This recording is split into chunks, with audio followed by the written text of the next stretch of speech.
What's going on, guys? Welcome back to the next video in learning Kotlin. My name is QD Yazdani and you guys watching my channel Corio. Alright, so we have done the when statement in the previous video, and you guys seen that we have used the range operator here. If you guys see from 1 to 3, so in this video we're gonna see what is the while loop or while statement. So I'm going to show you guys what is the while loop on our while statement. So, and before that we're going to go here and create our file. So I'll go on new and Kotlin file or class, and I'll go on file and I do while. I'll call it loop. You guys can write statement. Okay, so what is while loop? Okay, while we use as a, I'm going to put a main here.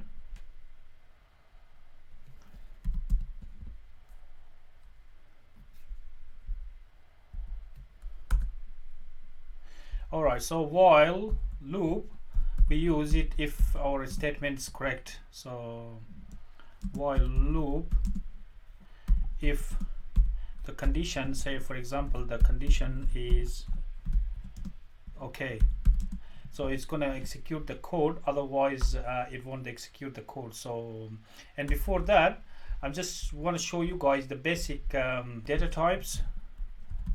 Data types we go and revisit. So I just want you guys to have a strong foundation. So the first one, as you guys see that we have used the double. So if you guys know, we have used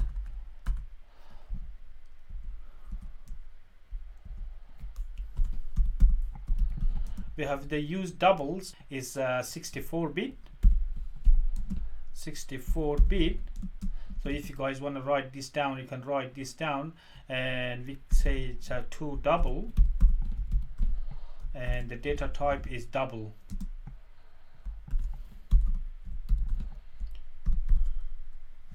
And the next one is a float.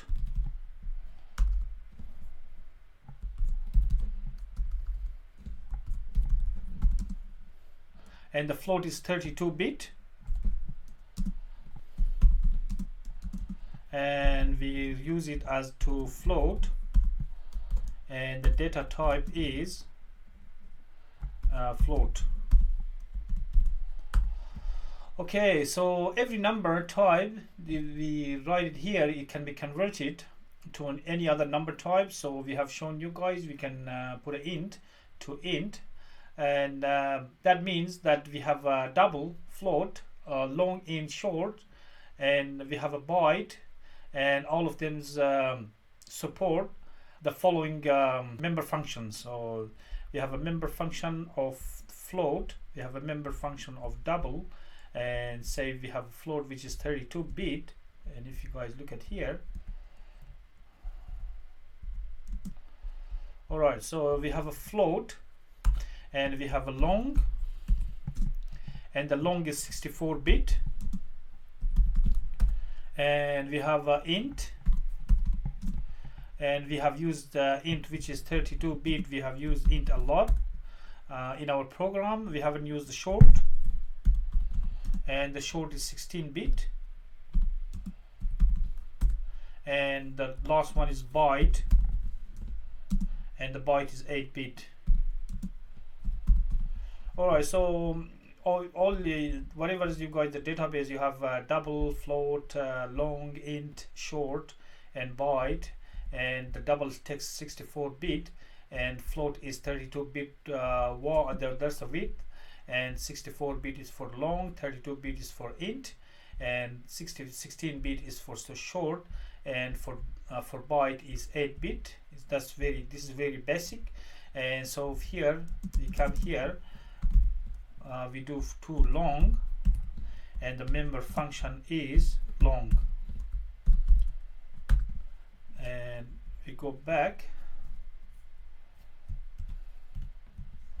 all right, so int, I think you guys should be familiar by int by now. So the member function is int, and is here to short, and the member function is short.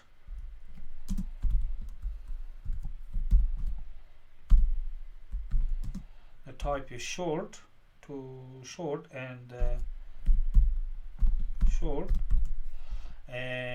is to byte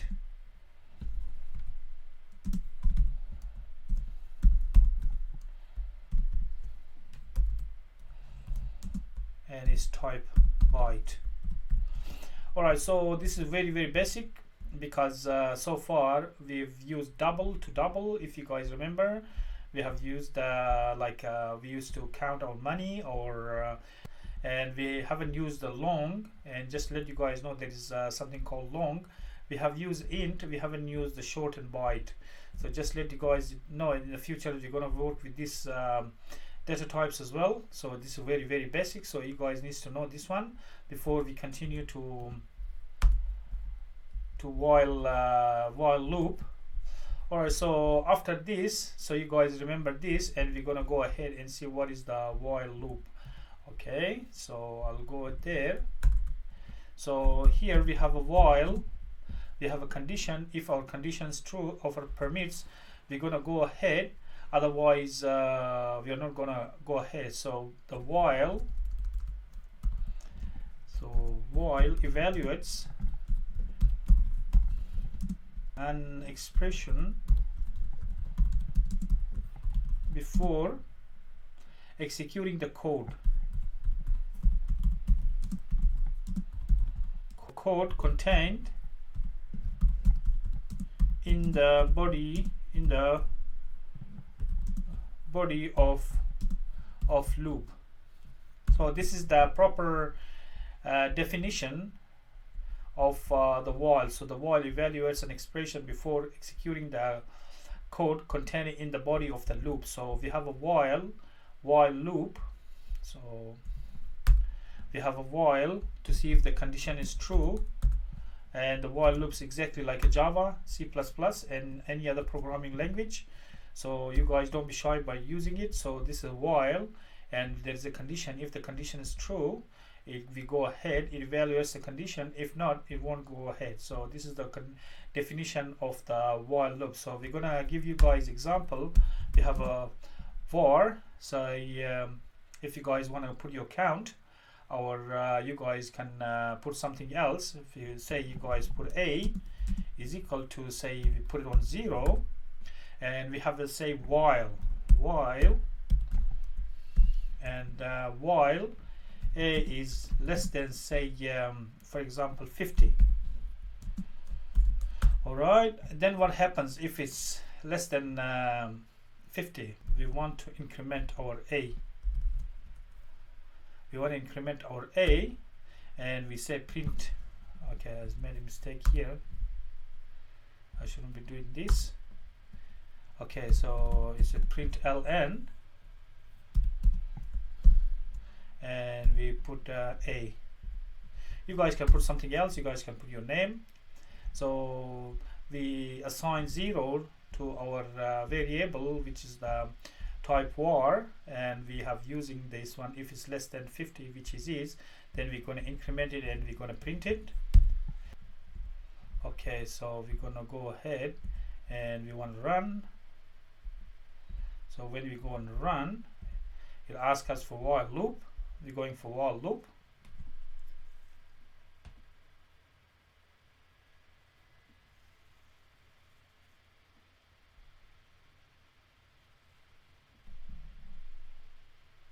Okay, so it looks like our while is here. So if you guys look at here, we have incremented from 1 all the way to 50. So how this happened? Because here we are assigning 0 to a. We are starting from 0, and we are saying that while a is less than 50, because it's true, a is less than 50. If it's, say if you guys put 100 here, it's not going to go ahead. So if I put 100, because 100 is not less than 50.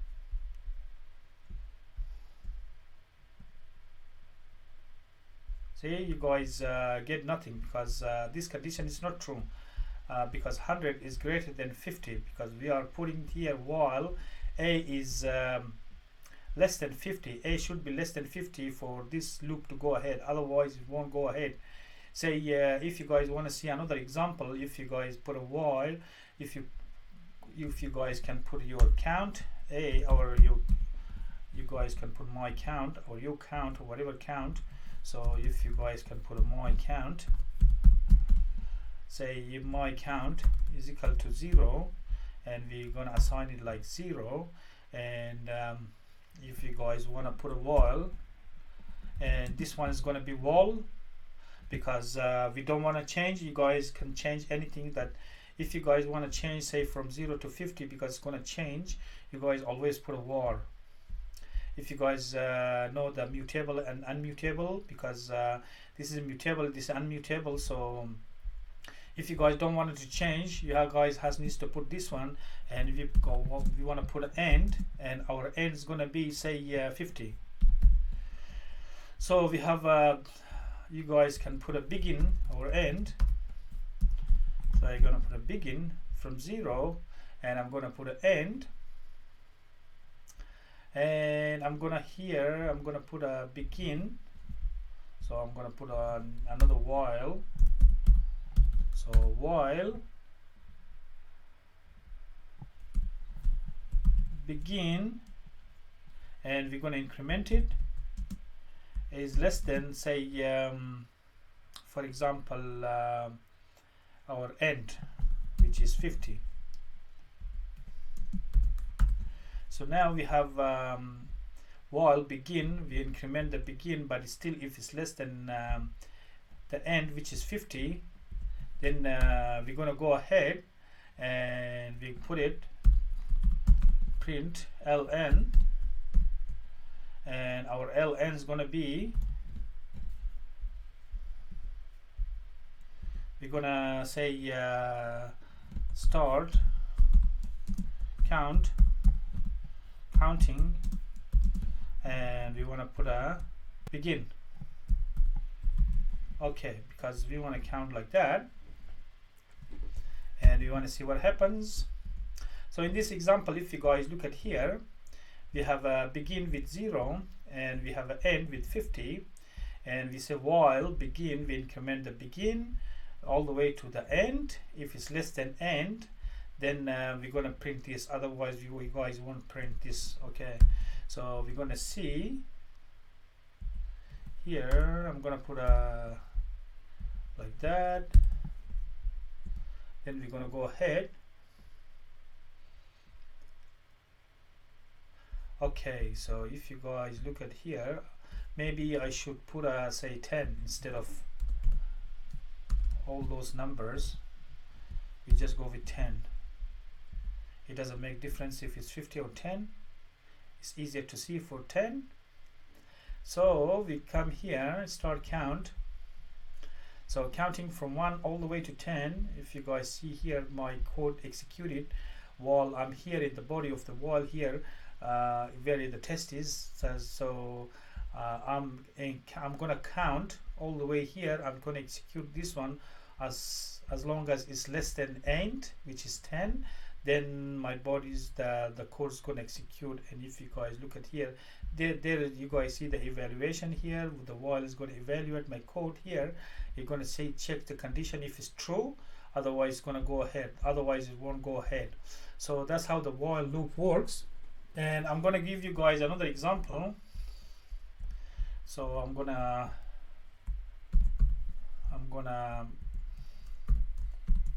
put this in comment. So we're going to go ahead in another example. So, and we have a do, and after do we have a while.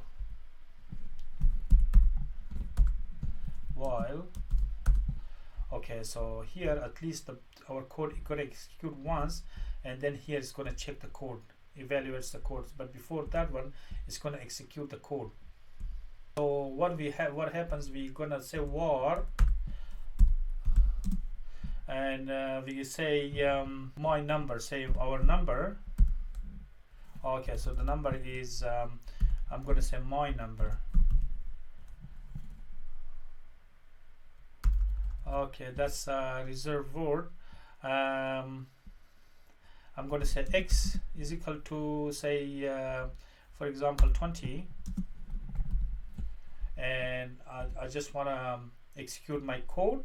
So what happens at x, I'm going to decrement it by 1 every time, and I'm going to print ln, and I'm going to put up my x here, and while I'm just going to remove this one, and I'm going to say while x is greater than, say, 0. Alright, so I'm going to execute my code here. If you guys see in here, I have assigned 20 to x, and here I'm gonna decrement it, and I'm gonna print it, and while my x is greater than 0. Alright, so we're gonna see.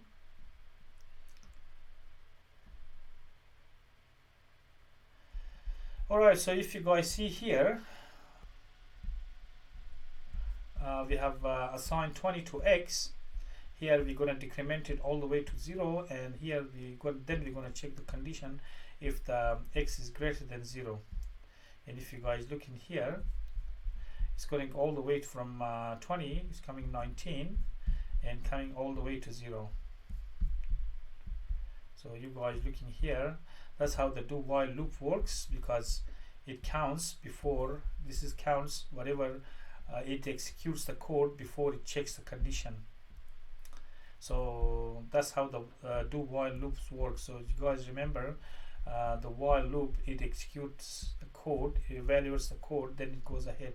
So this condition here, it needs to be true, otherwise the while loop won't go ahead. So the condition has to be true before the while loop goes ahead. And here the do while loop, here they execute the code at least once. So here they execute the code and then evaluates the condition. So that's what the do while loops works inside the Kotlin. And if you guys wanna remember this is very good if you guys get familiar yourself with all these data types, and the length, the width of this data type: double, float, long, int, short, and byte. So, and here today I've shown you guys the while loop, because before the for loop, because the for loop is very big subject in Kotlin. So in the next video we're going to start the for loop, and there is for loop is very exciting. It's a little bit complicated, but it's okay, you guys. I'm going to explain to you guys bit by bit, so you guys going to be a master in for loop at no time. So this is a while loop, and the while loop works exactly like C++, Java, any other language, even PHP. So it works like that. Alright guys, that's it for this video. If you guys got any question or comment, leave it in the comment box. Otherwise, I'll see you guys in the next video, and bye.